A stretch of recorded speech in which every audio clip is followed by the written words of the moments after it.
In this final video on empirical formulas, we are going to calculate the molecular formula of a compound once we know information about the empirical formula.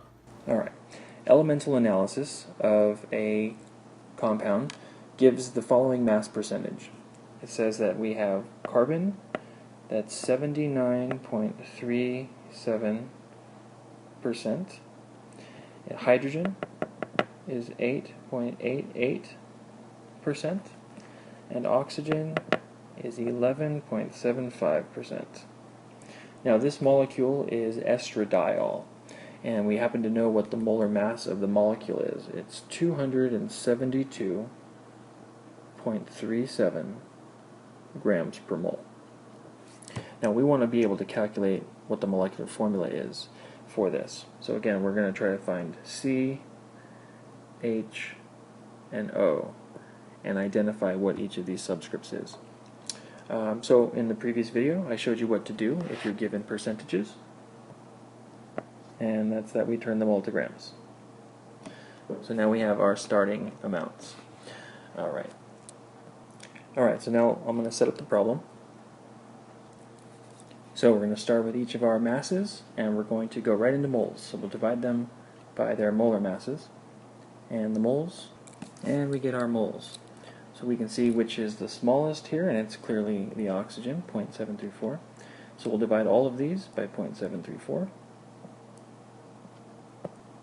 And we get 1 for oxygen, 12 for hydrogen, and 9 for carbon.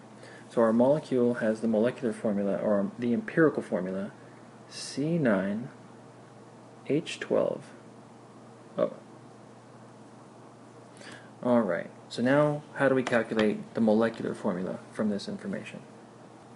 Alright, so we know that our formula is C9H12O, and that's the empirical formula. We want the molecular formula. We know that the molecular formula, its formula mass, is 272. And that was given, and that in this type of problem will always be given. So we basically need to multiply our empirical formula by some whole number, because the molecular formula is just some number times the empirical formula.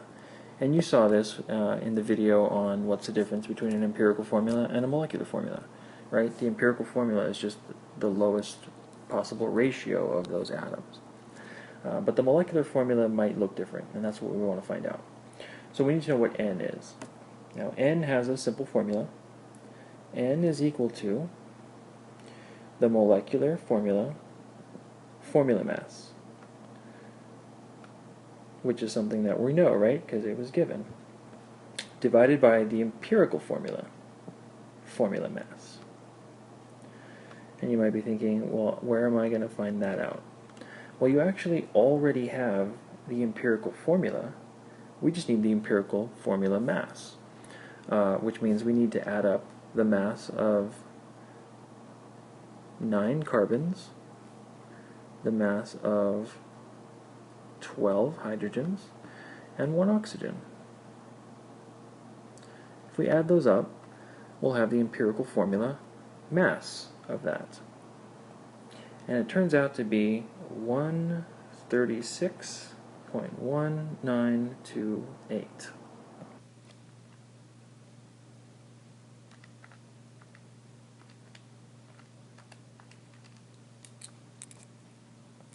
And that equals 1.999, or 2. So N is going to be 2. And if N is 2, and our empirical formula is C9H12O, then our molecular formula will be C18H24O2. So you have to be given the molecular formula, the molecular formula mass in order to do this problem, because you need it to find N. But once you calculate your empirical formula and you find your empirical formula mass, it's as easy as plugging them into this formula and finding n, multiplying it by your empirical formula. Sounds like a lot, but it actually isn't. Give it a try. It's pretty fun.